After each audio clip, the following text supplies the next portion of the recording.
অতীত থেকে শিক্ষা নিয়ে রণকৌশল এবং সেই মতো ভোটযুদ্ধের লড়াই, ভোটযুদ্ধের সাফল্য, বাংলা জুড়ে গেরুয়া ঝড়, অঙ্গ কলিঙ্গের পর এবার বঙ্গে বিজেপির সরকার।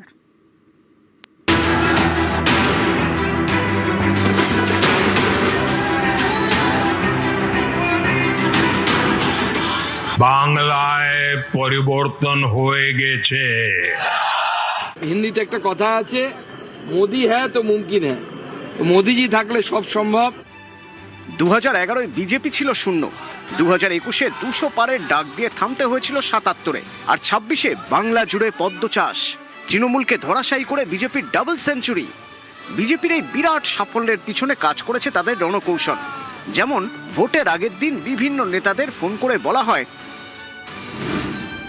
আপনি 10 জন ভোটারকে ভোট দিতে নিয়ে যাবেন, এই 10 জন আবার আরো 10 জনকে নিয়ে যাবেন, সেই 10 জন আরো 10 জনকে, এভাবেই দলে দলে বিজেপিকে ভোট দিতে হবে। অনেকেই বলতেন বিজেপির বাংলায় সংগঠন কোথায়, কিন্তু এবার তাদের যা জয়ের মার্জিন তাতে অনেকেই চমকে গিয়েছেন। এর পিছনেও রণকৌশল, স্ট্র্যাটেজি। মাননীয় মোদিজির উন্নয়নের মডেল, ভারতীয় জনতা পার্টির মাননীয় গৃহমন্ত্রীর দ্বারা তৈরি করা যে স্ট্র্যাটেজিকে বড় একটা টিম রাজ্য এবং কেন্দ্রীয় নেতৃত্বের তারা মাটিতে নামিয়েছে। বিজেপির ফোকাসে ছিল শহর এবং গ্রামাঞ্চলের পাড়ায় পাড়ায় ঘুরে একাধিক বৈঠক করেছেন বিজেপি স্থানীয় নেতা কর্মীরা। নেতৃত্বে কেন্দ্রীয় পর্যবেক্ষক সুনীল বানসাল, ভূপেন্দ্র যাদব এবং বিপ্লব দেব। ফেব্রুয়ারি থেকে এপ্রিল পর্যন্ত 15,000 পথসভা করেছে বিজেপি। রাজ্য জুড়ে উঠোন বৈঠক করেছে 1,65,000। গ্রামের বাসিন্দাদের সঙ্গে আলোচনায় বসেছে, খুঁটিয়ে খুঁটিয়ে জেনেছে স্থানীয়দের কি সমস্যা, কি চাহিদা, এলাকায় তৃণমূলের অত্যাচার চলে কিনা। বিধানসভা কেন্দ্র ধরে ধরে এইসব তথ্য পাঠানো হয় দলীয় নেতাকর্মীদের কাছে, তারপর ইস্যু ধরে চালিয়েছে প্রচার। এসবের সুতো পাকানোর কাজ শুরু হয়েছে অনেক আগে থেকে।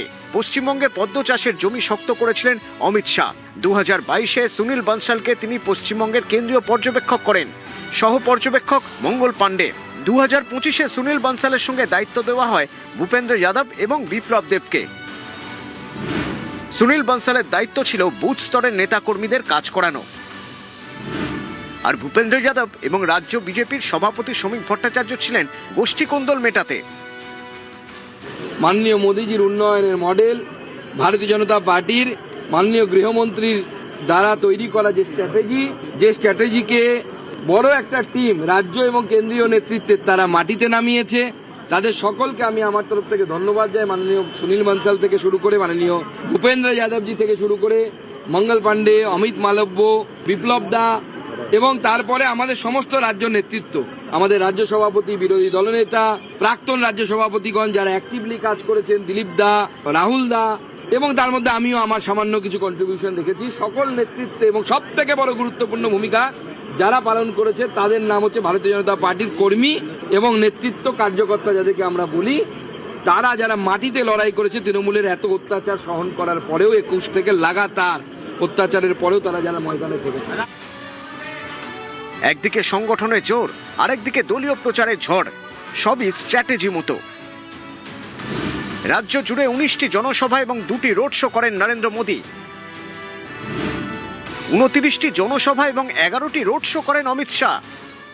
মাননীয় প্রধানমন্ত্রীজি নিজে এত এখানে পরিশ্রম করেছেন, তাকে আমার তরফ থেকে অনেক অনেক শুভেচ্ছা। মাননীয় গৃহমন্ত্রীজি স্ট্র্যাটেজি প্রত্যেকটি সিটকে নিয়ে মেটিকুলাসলি প্ল্যানিং করে কিভাবে কি করতে হবে, সকলে মিলে সুন্দর একটি কনসোর্সিয়াম তৈরি হয় এবং যেভাবে আমাদের সিম্ফনি তৈরি হয়, এক একজন এক একটা বাদ্যযন্ত্র বাজায়, কেউ তবলা, কেউ সেতার, এবং সবাই যখন নিজের কাজ করে একটা সুন্দর কোঅর্ডিনেশন তৈরি হয় এবং একটা সুন্দর সিম্ফনি তৈরি হয়েছে।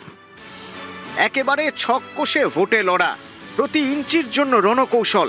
ভোটের কুরুক্ষেত্রে তৃণমূলকে ধরাশায়ী করে বিজেপির জয় জয়কার। সোমবার ভোটে জিতে সোশ্যাল মিডিয়ায় অমিত শাহ লেখেন, আমার মতো প্রতিটি বিজেপি কর্মীর জন্য এটি গর্বের মুহূর্ত যে গঙ্গোত্রীতে মা গঙ্গার উৎস থেকে শুরু করে গঙ্গাসাগর পর্যন্ত আজ সর্বত্র বিজেপির গেরুয়া পতাকা গর্বের সঙ্গে উঠছে।